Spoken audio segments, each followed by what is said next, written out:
risk acceptance if that female wants to accept the risks, but the risks are much, much higher. That 8 out of 10 women haven't been fully informed consent-wise surrounding what they're getting into. I think 9.9. Yeah, I was being nice there.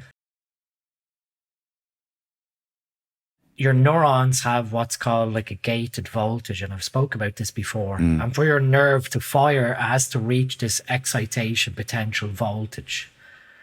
The more, it works two ways. You either have a bunch of neurotransmitter that excites the nerve, and the nerve then fires, and obviously then dopamine crosses across the synapse to your side, or you get really sort of ramped up, like with the likes of androgens, with intracellular signaling that affects calcium, and now the polarization of the membrane changes. So again, to make it more excitatable, when you stop using these things, those gated voltages of the nerves are sitting so high. That's where you get that like blunted feeling when you come back down, because that signaling to the nerve is not hitting the excitation potential. And that's, that's one of the big problems of probably, even when you come off, Steve, of the nerve's threshold. We don't even have a quantifiable time limit on when that threshold falls back to how it should be. And that's where then you get guys, entertaining dodgy practices when they have that low dopamine, or falling into like porn addiction to try and get their dopamine level really high in order to get sexually excited. And then all of a sudden they've no libido towards their partner, but they can easily get excitable towards porn. And then that spirals where, one type doesn't fulfill it. And that, that chronically then leads to issues with dopamine long-term, that you have to really realize when you start messing with these androgens or part of your lifestyle, you have to be aware that you've got no quantifiable way of ever figuring out where your nerve threshold is sitting. So you can't say, oh, now it's at 900 millivolts, now it's at 700. You can't measure that voltage. So when someone says, oh, when's my brain going to be normal again after using AAS or TRT, it's like, how long is a piece of string? Yeah. No. So basically, based on this, you would say that harm mitigation and not taking any risks would just be TRT then. Even then, when you view like TRT, how is that changing a person's epigenetics versus where they sat naturally is the other side to it. No, but if you, let's say your testosterone levels were low and you bring that to the top of the reference range, which might be higher than you had during puberty. Mm-hmm. I mean, I don't think there's much risk there. But then as long as you start stacking to TRT plus, HRT plus, and then throwing in, the goodies, the Primo and the Masteron and low dose Tren on top, I think then you're already away from safer practices. You're well away from it. And how many guys actually stay on that TRT? Yeah, so to be clear, like I'm on 150 tests, 70 Anavar, and 25 Tren. So that's already not safe. Right? And that's less than 300 milligrams a week. And I agree. I would agree, because I just did my blood work before and after, and things have not gotten any better besides my lipoprotein LA, because of course testosterone and ezetimibe does lower that. So I did put in the ezetimibe, preventatively, because I know based on my previous blood work results that lipids just change. So yeah, my lipoprotein A and ApoE-B improved, but everything else skewed, right? Creatine phosphokinase, creatinine, lactose dehydrogenase, liver enzymes all went up. Yeah, and that's in a low and effective dose of less than 300 milligrams a week. So I don't think that there's harm and risk mitigation models. I think there's only risk acceptance. Yeah, I've done a tongue-in-cheek post before saying what's the safest way to do it, and the next slide was just don't do them. And it's sort of like, well, people are still going to do them. We're like, well, that's the point. The point is to be sarcastic that, there is no safe way or risk reduction. You have to have that responsible, like you said, acceptance that things we're all adults. We all make our own responsible decisions. We all get in our cars every day to drive somewhere. We're all making a responsible decision to drive correctly and drive with our seatbelts on and this, that, and the other. that, Speak for yourself. you I know, drive in Thailand on a motorbike with no seatbelt. that, you know, we all make risk decisions every day, and whether we accept that risk or not, you know, when it comes to these things, I just don't like, even when it comes to like female androgen use is another can of worms of where you have safe female use, where in Should my get view, Victoria Felkar on. She'll have some word for us.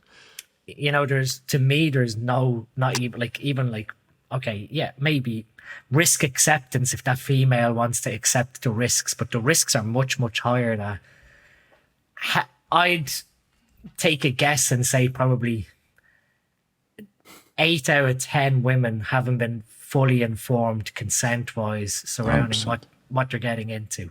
I think 9.9. Yeah, I was being nice there, but they really don't have, like with males, the consented, risk-informed decision to use it isn't as complex as to speak as a female's physiology. You know, Yeah. okay, you say to a man, like, okay, your lipids might get skewed, so your heart disease risk goes up. Your creatinine and blood pressure might change, so your kidneys might be at risk. You know, your liver metabolism may change. These are all like health conscious decisions that, yeah, okay, maybe you might be able to mitigate a bit with lifestyle and nutrition and whatever else. Comes to the female side, and sort of like, well, we're going to put in a high amount of androgens that you've never biologically developed to have.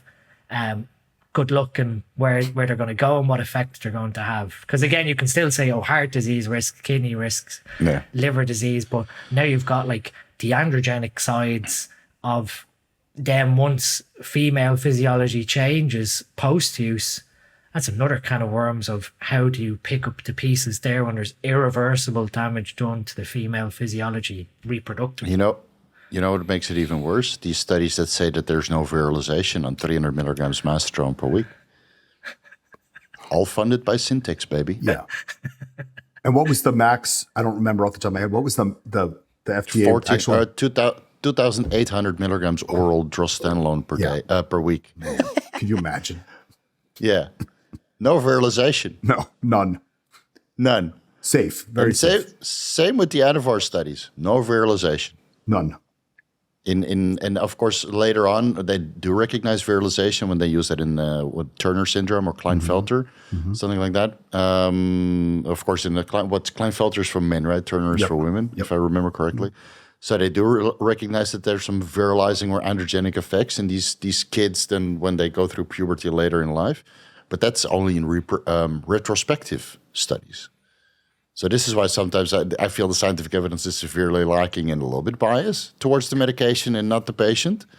And that makes the decision-making process even harder, especially for women, because the effects of androgens on the reproductive tract, the ovaries and stuff, good luck finding it, man. Good luck.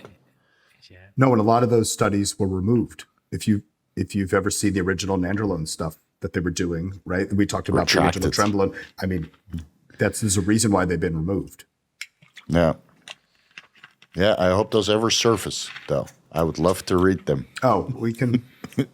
I can't remember exactly, but I have it on Instagram. The amount of molecule differences between 0.5 milligram of testosterone that a female makes roughly per day versus how many molecules are in 10 milligrams of Anavar per day. Oh yeah, it's in like the billions. I'm gonna pull it up here. It's just like when you look at it, you're like, wow, 10 milligrams. Yeah. You think 10 milligrams is safe? This is that's the number. nerdy stuff, though. Like I made several videos about the Avogadro's constant and the molar masses of steroids, and that goes way over people's heads. Because if you start discounting for the ester and the difference in molecular weight, you might get like. Let's do test and primo in a 1-to-1 ratio, right? And you go testosterone propionate, methylone inositol. You might get like 30% more testosterone. So it's not in a 1-to-1 ratio. Why is my estrogen on a range? so these kinds of things. All right, I propose a little pee break, and then we should go over to the next subject. I'll pull up that thing on Instagram. I'm not even sure how to pronounce this number. Avogadro's constant? You mean? No. This this Instagram post of how many molecules are in 10 milligrams of Anavar versus 10 milligrams of testosterone. Oh, that post is from a while ago. I remember that. It is. That's a great post, though.